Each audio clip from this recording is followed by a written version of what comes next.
Welcome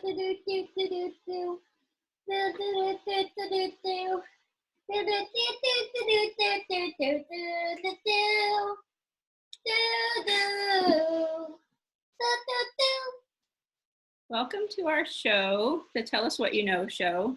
I'm Joanna, Elias's mom, and Elias is off camera being the narrator. And the theme song singer. And a theme song singer. And we're doing a show on Poetry Month for National Poetry Month, which is April. And our guest today is Brendan Constantine, who is calling in from California very patiently to be on our poetry show.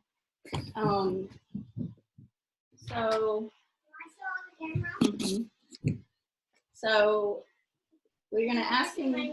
We're gonna ask him what he knows. Should we ask him about self-quarantining? We were talking a little bit about that before. So we've all been self-quarantining. Do you think you're going a little bonkers? Yeah. Do you think you're going a little bonkers? You're not supposed to talk in the narrator. Oh, okay. So welcome, Brendan. How is it in California? And anyway, yeah. Okay. Kind of. How are things going in California?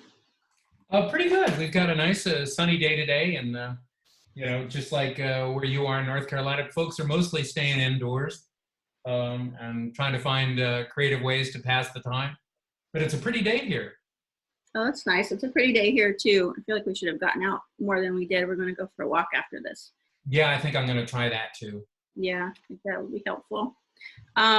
So we had some questions for you about what you do there in terms of poetry in California. So you teach poetry, right?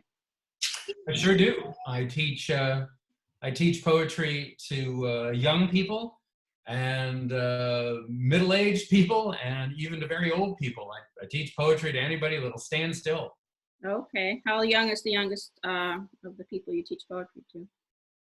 I've had students as young as 5 and 6, and I've had students as old as 90. Oh wow! Okay. Yeah. And you've published books. How many books have you published?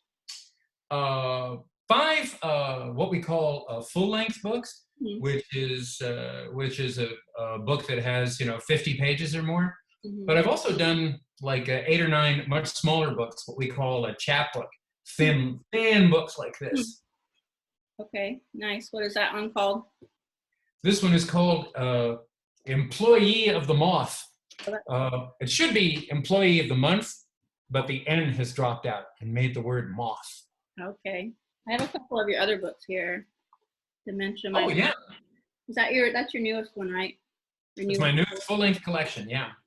I have one other, I have a smaller one that's newer. I have a book called Bouncy Bounce that came out a while ago. But like you can see how thin that is. So thin, it doesn't even have the name on the spine. And that's a chapbook. Yeah, that's right. That's what they're called. They're called chapbooks. So another question that Elias and I came up with is, what made you love poetry? Oh gosh. I think it was because it was such, it could be such a short way to make really vivid pictures in my mind. And that, unlike a story that might go on for pages and pages and pages, a poem, usually in like a page and a half, would put just as many pictures in my head and make me feel just as many things. There are certainly poems that do go on for pages and pages. There are poems that are as long as any book, but that I found that typically with poems, it was, very quickly I would start to feel things and be able to see very vivid pictures in my head. And then how old were you when you became interested in poems? Sorry about the video game music. I'm doing a video game. Okay, well, can you come here, please? Yeah. Okay. I would say I was a little younger than Elias. I was probably because I could certainly recite poems by the time I was 4 and 5. Oh really? Yeah. What poems could you recite? Oh gosh, Little Boy Blue. I've Never Seen a Purple Cow. Who's that one by? Huh? Who is that by? That's by, I believe, a writer whose last name was Gillette, and like the shaving razor. I've never seen a purple cow. I hope I never see one, but I can tell you anyhow, I'd rather see than be one. And yeah, my father was very fond of poems by a lady named Edith Sitwell, who was a great, big, tall, thin woman with features like a magical creature of some kind. She almost looked like she should have been born and raised in the forest. And she wrote poems that had rhymes that were as complex as anything that Dr. Seuss wrote. They were really, really dynamic, and those were a lot of fun to recite when I was a kid. So have you memorized a lot of poems? Yeah, I have. I do have a bunch of them. I'm trying to think of any that would be good for a day like today that I've memorized, and I'm scrambling to think of them. But yeah, I did. I memorized a lot when I was very young, and then I stopped, and then I didn't start memorizing them again until I was grown up. That's interesting. A lot of times kids don't like memorizing poetry. All depends on the poem, you know? Yeah, that's true. When you teach, do you have your students memorize poetry? Sometimes. We didn't do it this year, but we might try it again next year. I find it's a great way to it's a great way to familiarize students with poetry. But also, I found that even those kids that don't like it when they first get assigned it, I will hear from them sometime later, sometimes years later, and they describe having a poem that you know by heart as almost like having a diamond that's always in your pocket. And they find that they can bring it out every now and then. And that sometimes even the silliest poem will just feel right sometimes, and that it's good to say. Sometimes if you're taking a walk, or if you're out by yourself, or maybe you're drawing a picture, and just like a song, that old poem will come back. And you know, they like having it to sort of hold and play with, like you would a good luck charm or a precious stone. Oh, that's nice. So we wanted to know if you would read a couple of your poems. Oh my goodness. You can choose. Gosh, okay. My Kindle is shutting down because it's ran out of battery. I need some other video game to play. Okay. I'm just going to be the narrator instead. Okay, we're going to listen to a poem, Elias. Okay.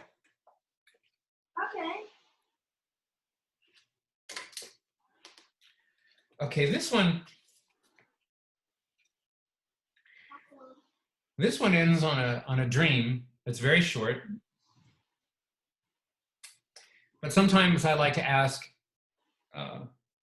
young readers what they think the person is dreaming at the end. This is called Lullaby, 4th Street and Spring. There was a little rabbit who lived in a loft above a parking garage in the artsy part of town. From his window, he could see a busy soup kitchen and a shack where a man slept in a uniform. How grand, thought the rabbit, that I should live in such a place where my work is sought, where my face is known. And as if reading his mind, the soup kitchen cheered and the watchman sighed in his official dream.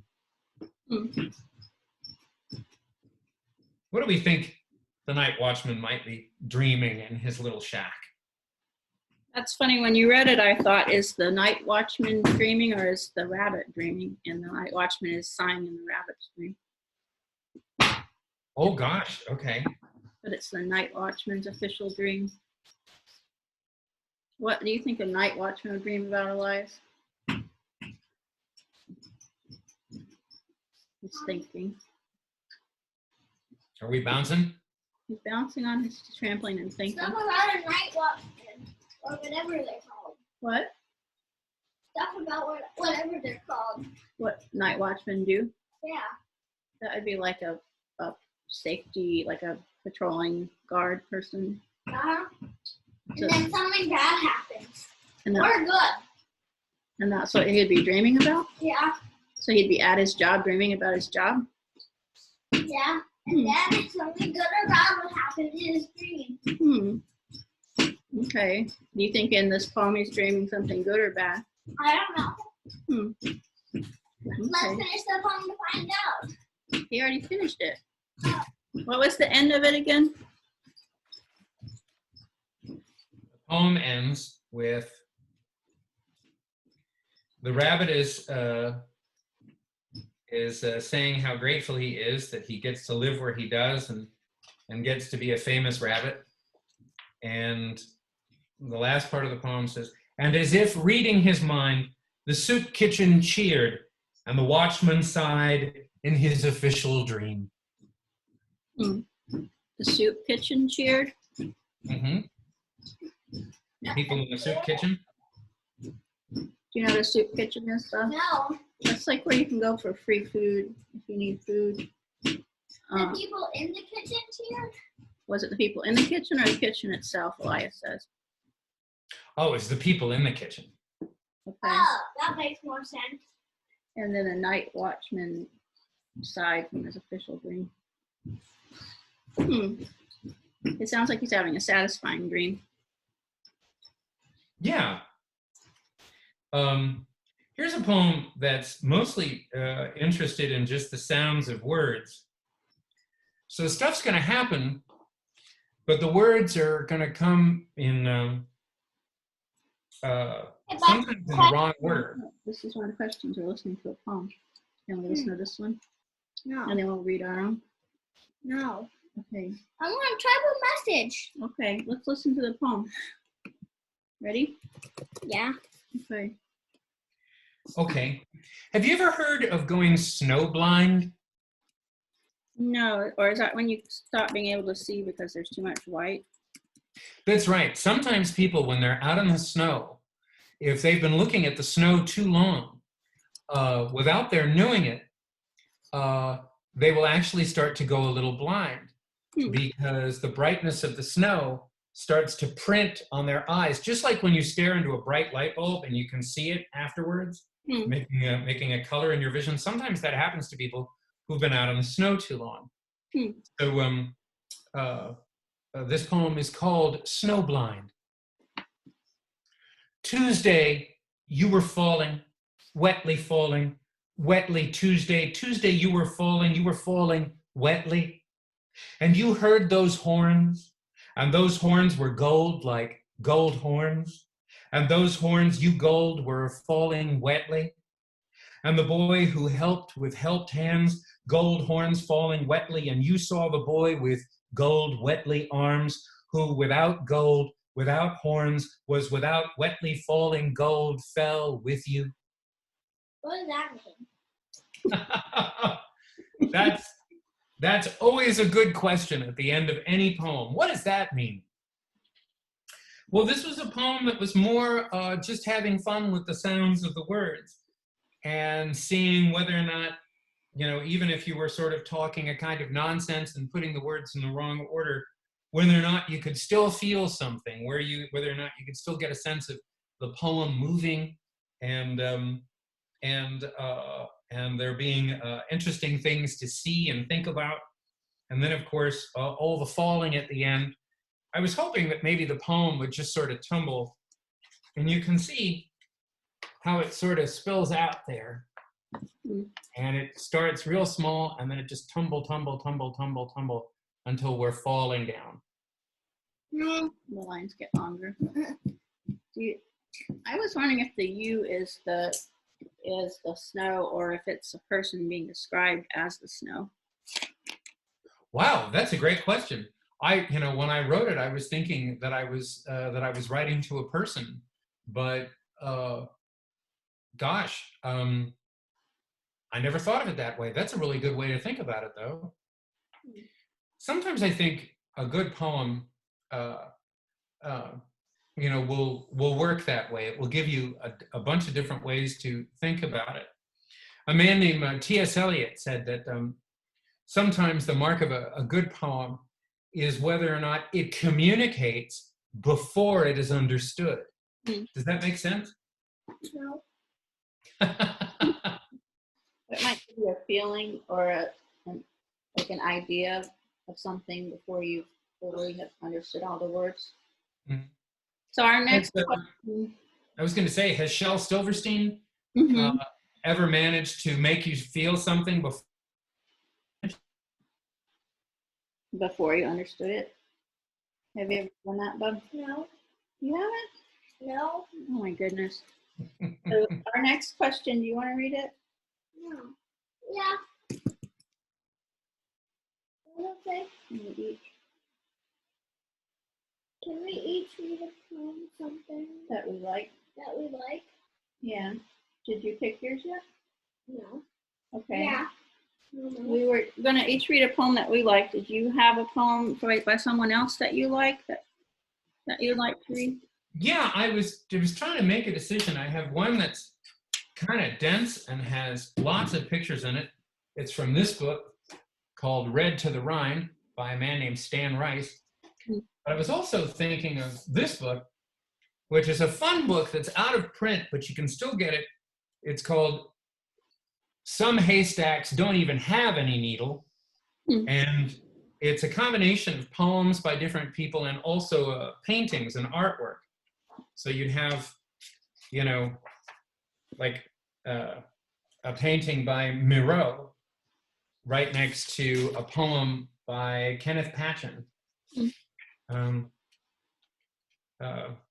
Maybe I'll read this Kenneth Patchen poem. This is called An Easy Decision. And it's an old poem, I should mention. I had finished my dinner, gone for a walk. It was fine out, and I started whistling. It wasn't long before I met a man and his wife riding on a pony with 7 kids running along beside them. I said hello and went on. Pretty soon I met another couple, this time with 19 kids, and all of them riding on a big smiling hippopotamus. I invited them home. That's the whole thing. That's the whole poem. What do you think happens when you invite a mommy and a daddy and 19 kids home who are all riding on a big smiling hippopotamus? What happens then?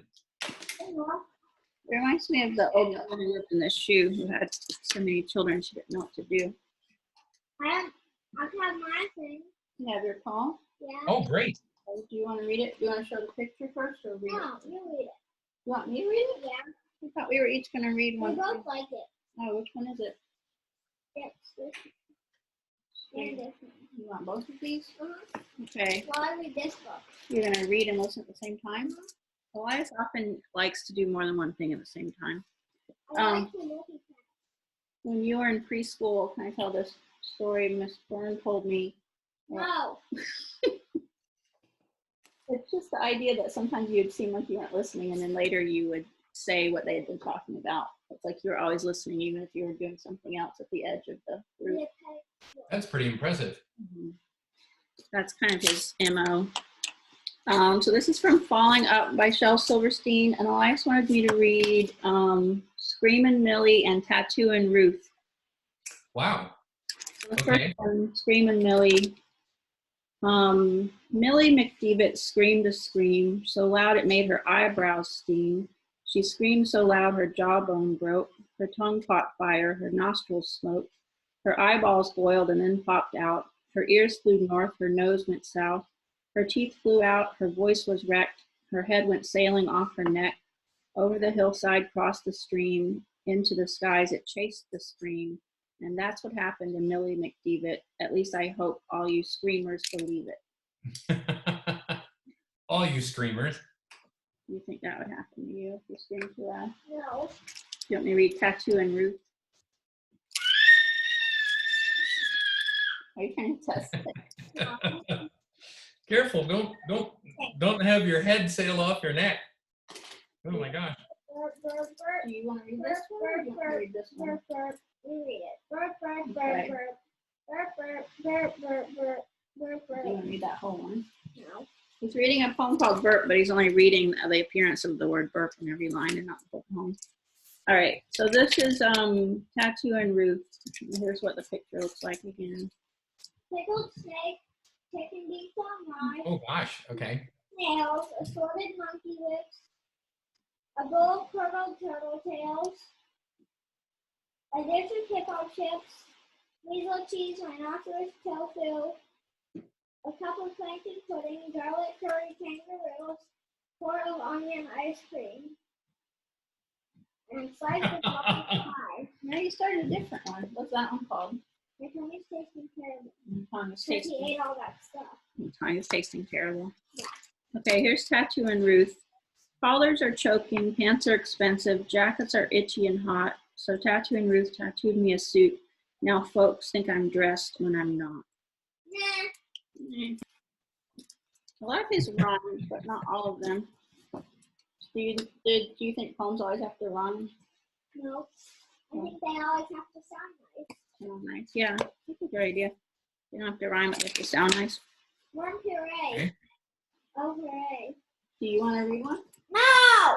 Okay, I'm going to read mine and then we'll ask our Last question. last question. Okay, so the one I like is by Milena Morling. She was a teacher of mine. It's gotta be short. It has to be, this was pretty short. And she teaches at UNC Wilmington now. That's not short. This one? Oh, yes, it is. It's about a kid. It's called Poor Alice. On the earth and in the universe that does not end, that has never had an end and no center either, I am here in my room breathing, and outside in the garden, the 8-story high maples breathe in the cold June wind. At this time in the afternoon, my neighbor's daughter walks home from school only a few blocks away. Sometimes it takes her 2 hours. She must notice the smallest things. Now, for instance, in the sunlight, which is weightless, wearing her dark blue dress, she lifts up a stone and puts it back down in the same place with the same side up. And now she stands totally still, as You if better think again. as if listening for In case something. you hadn't noticed. Hmm. Oh, it's mine. Wait, mine wasn't done. I'm reading. Okay, I tasted let that. me finish this one and then I want to finish this. no, so she just set down the stone. I'm gonna Maybe she can hear the immense silence. That is the one cloud. It's thick white smoke, growing new shapes and floating in the otherwise clear sky. That one was supposed to get like quieter and float away, but I was having to like say it over your phone. Well, I wrote it faster. That's a phone battle. Okay, are we done reading? Now, after I read these names. Can you read the whole poem? No. Awful Ann, Sneaky Sam, Max the Rat, Nasty Nell, Ted the Toad, Grumpy Gale, Monster Mo. I've got right now. Does that sound nice to you? No. But this, Except that I've got right now. are the sounds of the names much amusing to you though? Yeah. So it's a different idea of sounding nice, maybe? Yeah! Yeah. Tomorrow's my birthday, and I hardly can't wait.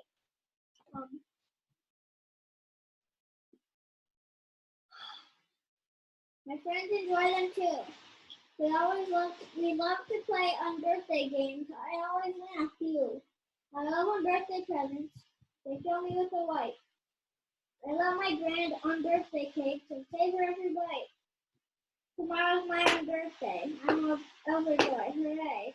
I also had one yesterday, so I'm having one today. Mm. If you're on birthday every day, every day it's not your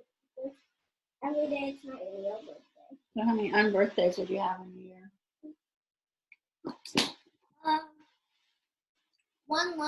How many days are in a year? 365. So the same number of years in months, days in a year minus 1 equals the number of birthdays you have in a year. Mm-hmm. So what would that be? So it would be 300 and something. What's 365 minus 1? 362 are on birthdays for a year. Mm-hmm. Pretty good. Okay, That's pretty good. So we have a real life poet here. Is there anything else you want to ask him about poetry, California? Did we read that last question? No. You want to ask the last question? Yeah. Okay, our last question. I'll read it. Okay. Is, can you give us a writing exercise? What? I don't want to do that question. Maybe he could give it to us and we could do it tomorrow. Yeah. Okay. Write it down. Okay. So do you have any writing exercises that might be good for kids Elias' age? He's 7. I sure do. I always like something that's a little mysterious, and so I was thinking of this prompt.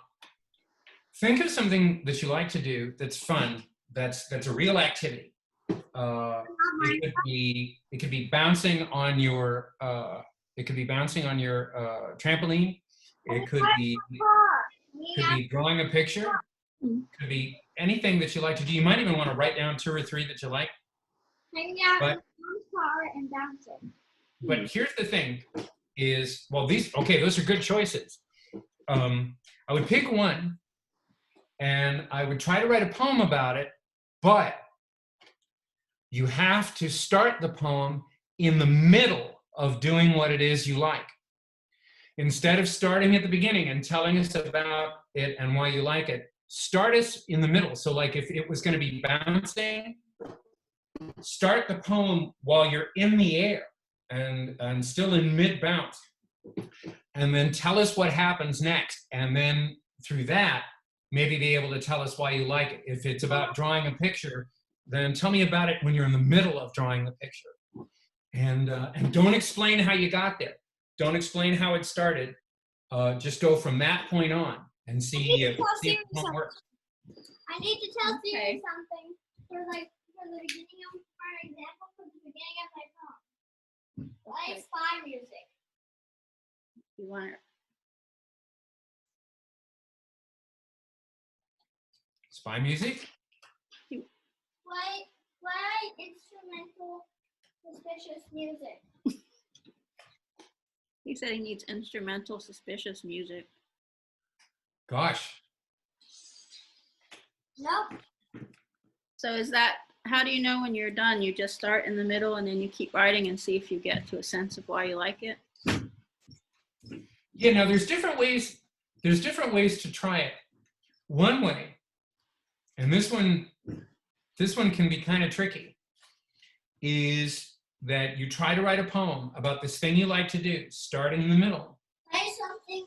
But the poem shouldn't take more than 1 minute to read. And of course, what you might find is that while it might take only a minute to read, it'll probably take a lot longer to write it. And so, sometimes if you know that it's got to be a short poem, it can be really hard to keep it short. See if you can meet that challenge. I got the music. I got the music. So is this the music? How you're gonna? Hey, this is not instrumental.